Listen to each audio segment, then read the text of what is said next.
What's good, YouTube? It is Anthony back at it with another video. In today's video, I am going to be reviewing this awesome shoe right here, and this is the Women's Air Jordan 1 Low SE Twine. In today's video, I'm going to be reviewing the shoe itself, sizing, material, everything you need to know about the shoe, where to buy it, and like resale predictions. Is the shoe going to go up in value, or is it going to stay stable, or even go down? Stay until the end. Before we hop into this video, make sure you like, comment, and subscribe, and let's hop right into the video itself. Since this is a women's exclusive Jordan 1 Low, you got your white nice box with the gold Jumpman in the center. Regular size tag, 8.5 women's, which be a 7 in men's. You got to do that 1.5 downward to and from a women's to a men's. Retailing at $110, paid $116.60 after tax at a JD Sports. Picked it up, it was just sitting on the shelf. I think they must have had like a shipment in that day, and I hit big on it. Got a few pairs, and I shipped out a few already, and I'm shipping this pair actually out today. Sold it on GOAT, which is also Elias for me, but made some good money on this pair. This is my last pair of this certain shoe, which is a good sign. I sold them all, made some good money on it, and this shoe is a very clean shoe. And here we have the shoe itself. Close up. What do you guys think? Let me know in the comments. First impression, I was really surprised when I saw this shoe on the shelf. I had never seen like early pictures of it on the internet or social media, and I really just figured it was a new colorway. Jordan 1 and Jordan mids and highs have been mass produced in lots of quantity and lots of different colorways. I really wasn't surprised about like a new release coming in, but this shoe is very special and unique. That's why it's called an SE, a special edition of this sneaker right here in the women's. Of course, the women's are getting blessed. I just reviewed like it looked like the Dior's about a couple weeks ago. That was another women's exclusive shoe, and I really wish that was like more sizing that would go higher for like bigger sizes, like 12 men's. Unfortunately, I think the biggest size for women's was a size 12, and that is pretty much the same case for this shoe. Usually for women's shoes, they stop around that size 12, 13, or 14-ish range, and then they kind of miss out on the bigger people with bigger feet, which is kind of unfortunate. But yeah, I think this is a very clean shoe for women's. Got this nice corduroy on the top and that whitish kind of panel. You kind of see some lines going down on the toe box.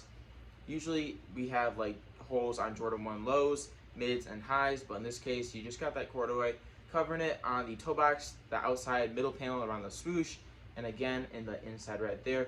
Really cool touches of that corduroy. Usually most shoes are suede and leather, but we also got a bit of suede on that kind of like a goldish yellow sand color on the toe box. Wrapping around the shoe into the back, you got your nice Air Jordan Jumpman wings right there with the basketball. You know the deal for that. Jordan 1 lows always have that wings on the back versus the mids and the highs.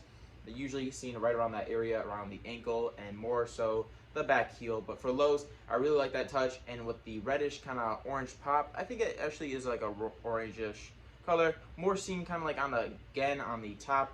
That looks like an orange, and that kind of looks like more of like a reddish orange. Well, you guys can see that when you have them in hand. Anyways, nice Jumpman on that top with that corduroy on the tongue. Again, of that orange on the 23 around the laces. Really cool tongue, corduroy inside and outside. Pretty thin, and it's comfortable, I would say. Pretty nice cushion in there, right on your foot. I imagine it'll be comfortable. Never really tried a shoe like this one on. But yeah, size tag in that inner side of the tongue. All your information on that. Onto the insole, you got this nice creamy whitish insole that matches like the rest of the shoe, kind of like a sail kind of look. Anyways, again, Jumpman in the center panel right there just to top it off. Very clean look. Jordan 1s are very comfortable. This shoe does fit true to size. Since it is a woman's shoe, you got to do like the little translation to a woman's, to a men's. If you're a man, if you want to wear the shoe for yourself, just pick it up. Usually if you're a size 8.5 women's, I would get a size 10 men's. And yeah, you know the deal for that. And this is just a really clean, simple look.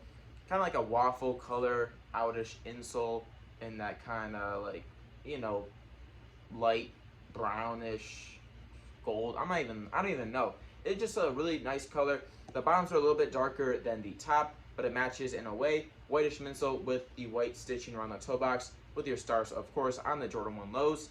Nike sign in the center. Nice tread on the outer sole right here. And you know, you can't go wrong with a Jordan 1 low or Jordan to begin with.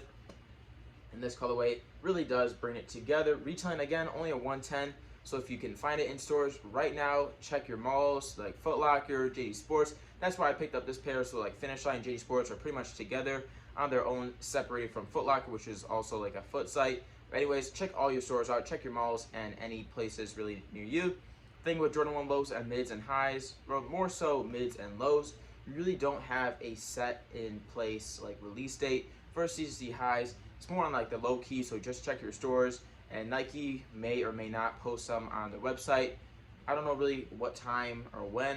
Check your online stores locally is probably the best, and they may be lucky if you find it on the shelf, maybe not. You may have to wait a few months or a few weeks. I was not expecting this shoe to be sitting on the shelf, and that's what just happened for me. Onto the top of the shoe, you got nice white laces. No additional laces for the shoe, just like that standard laces. I think it looks pretty clean. It's like more of like an off-white kind of, just a tad bit of a different than a standard white versus the midsole. That may look good. Maybe you want to swap it out into some orange laces for some pop if you're more on that kind of end. But I think it looks pretty cool. Very nice and clean shoe right here. Not really alike to a lot of other Jordan 1 lows. And Jordan 1 lows are kind of similar to a dunk. That's how I kind of look at it. It's just that low top crop. And material on this shoe is pretty good. I really do think it is nice with the corduroy, the suede, and just the colors, wrapping it with the accents of that orange and red. I give this shoe a 9 out of 10. Personally, I don't know if I could wear it. Not really my type of deal in the colors for me personally, but I do think they will do good for a lot of other people and suit them. Very unique shoe right here, guys. Let me know in the comments, is this a cop or a drop? On to resale predictions. Right now on the second market like StockX and GOAT, this shoe is ranging from about 130 upwards of 150 depending on the size. Again, bigger sizes are a little bit higher than the small sizes, particularly for the shoe. It depends really on the shoe colorway and sizing, of course, but for this women's shoe, bigger sizes is doing good.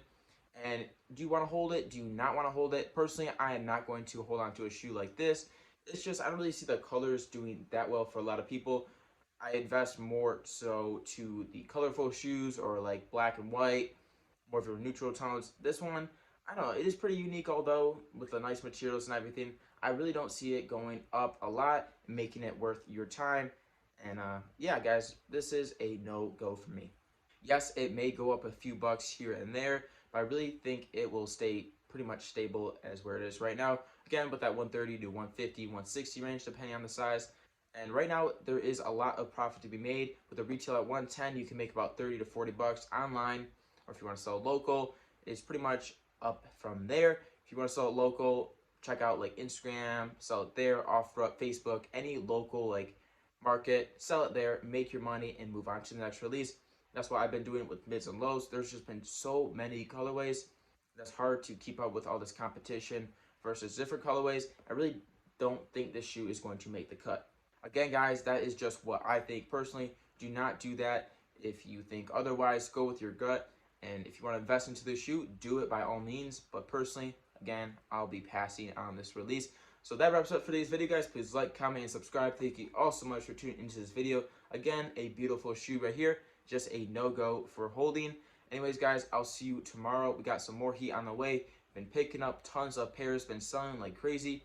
So if you want to purchase any shoes from me, check out my Instagram. Also in the description, Anthony Got Soles. Post everything for sale there via my story mainly. I just been getting so many pairs in that it's hard to make individual posts, but I just post them on my story. Check out my for sale category on Instagram. Check it out. DM me if you want to make a deal, and I got you guys. I'll see you guys later. Peace.